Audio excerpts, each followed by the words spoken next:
The requirements for the legislator to write in a short and understandable way should not only apply to the Constitution, but also to all laws and regulations which the normal citizen has to face in the course of his life.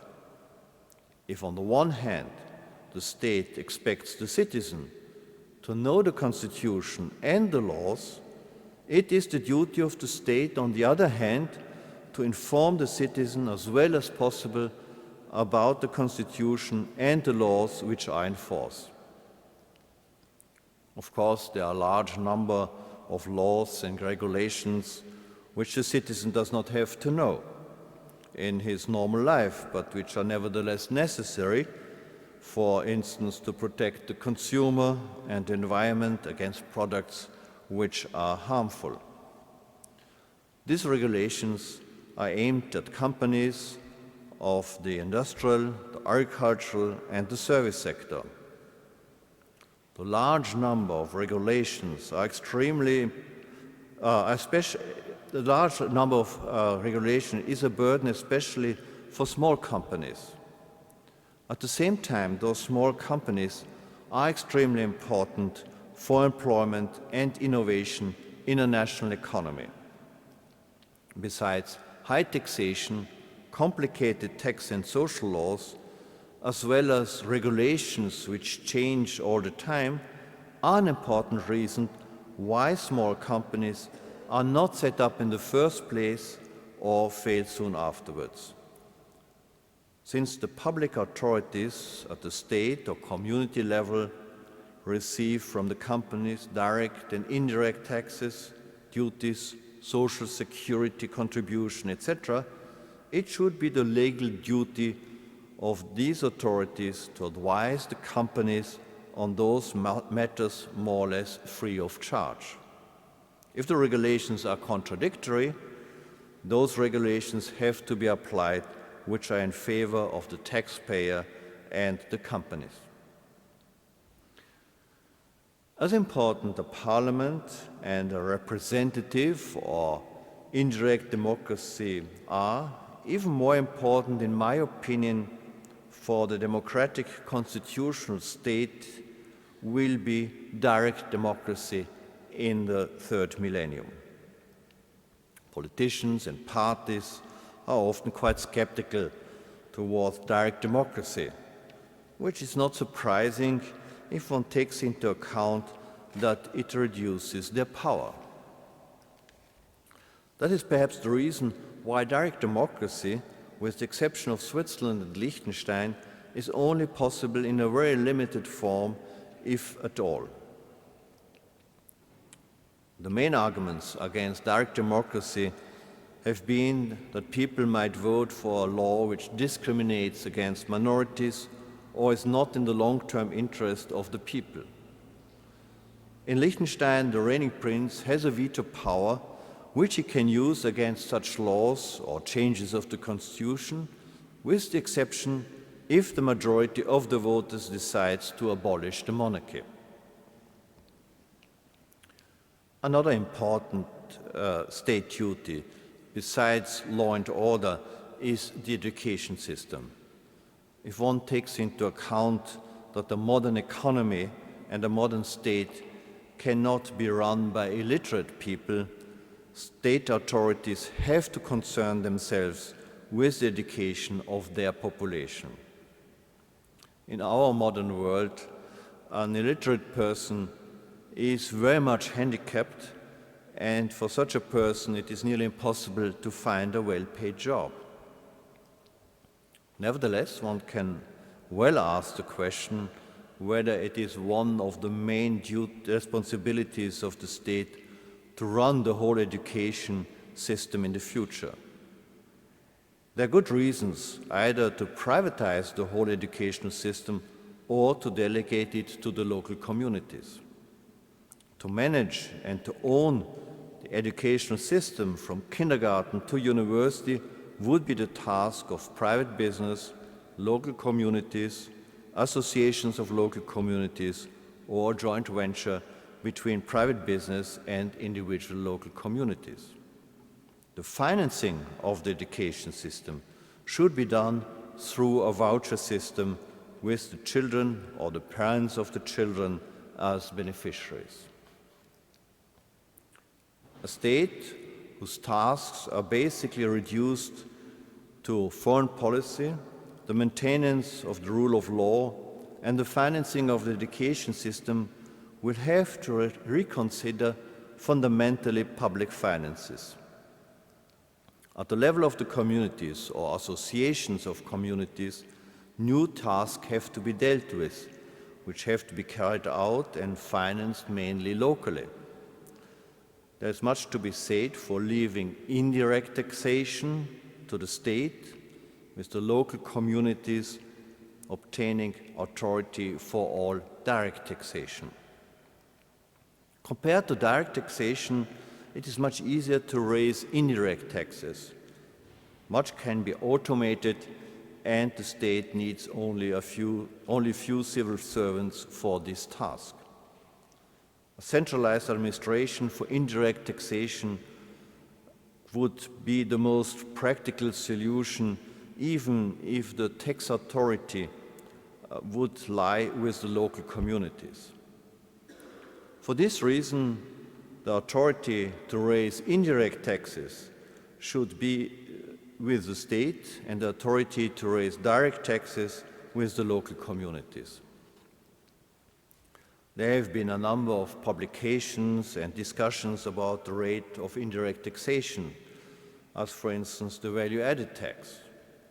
More important than the level of the tax rate seems to be that the rate should be uniform. Low tax rates on certain products and services are usually more in favor of the rich people than in favor of the poor people because they consume more. If the authority for direct taxation lies with the local communities and for indirect taxation with the state, there are good social, political, and economic reasons not only for a uniform tax rate but also for a rather high tax rate. Indirect taxation will then be the only instrument for a limited redistribution of income within a state between richer and poorer regions.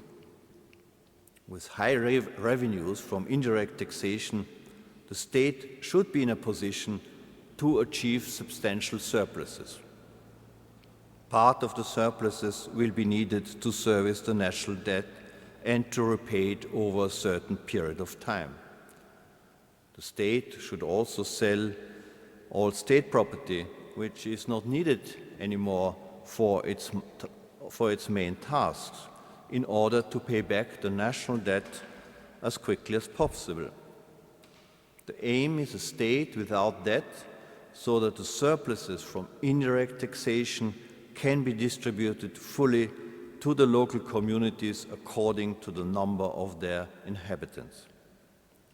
What has been achieved by the state of Liechtenstein, originally a very poor state without natural resources, but now without debt, should also be possible with a solid fiscal policy for other developed states.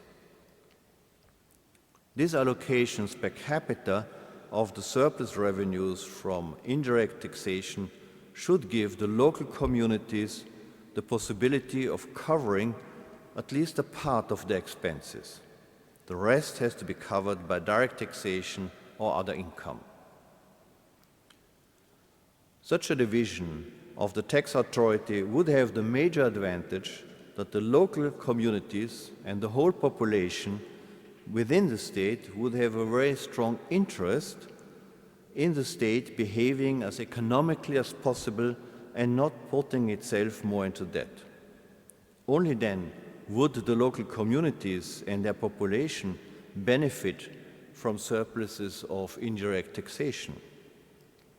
On the level of the local communities and with direct democracy, the population has a much better control over the use of the taxpayers' money than it does at state level.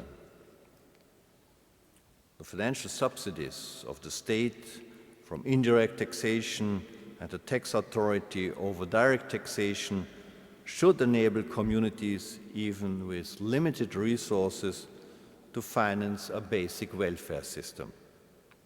The financial burden of the pension system can be reduced by raising the retirement age and by encouraging the increase of private pension systems. Nevertheless, this is very much dependent on the level of employment and economic development. Such a fundamental reorganization of the state should ease the financial burden on private business, give a new impetus to private consumption, accelerate the growth of the economy, and therefore increase the demand for additional labor. This would be especially be the case for those local communities which structure direct taxation and social programs in such a way that it will be attractive for people to work and for companies to employ additional labor.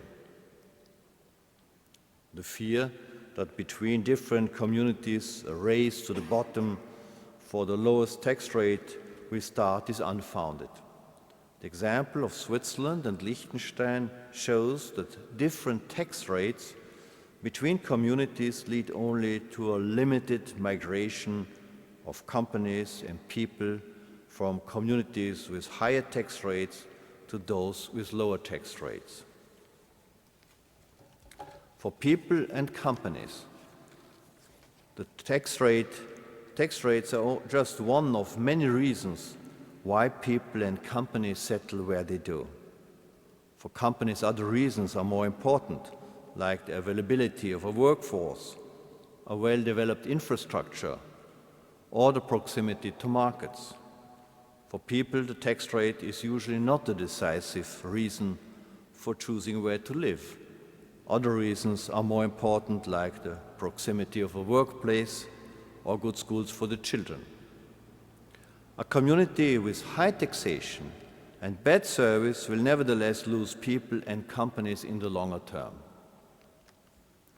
The state of the future will give the people in their community much more freedom on how they want to shape the future for themselves and their descendants. There will be communities which will require higher taxation but will offer better service. Some communities might shape their service according to the needs of the elderly people and others for the requirements of young families. Through taxation, social programs, school and transportation systems, cultural programs, building regulations and the availability of building sites, the communities in the state of the future will have considerable freedom to look for the best solution according to the wishes of their population and the possibilities of their geographical area. In a direct democracy, the citizen in a community will decide how attractive his or her community should be for people and companies. Thank you.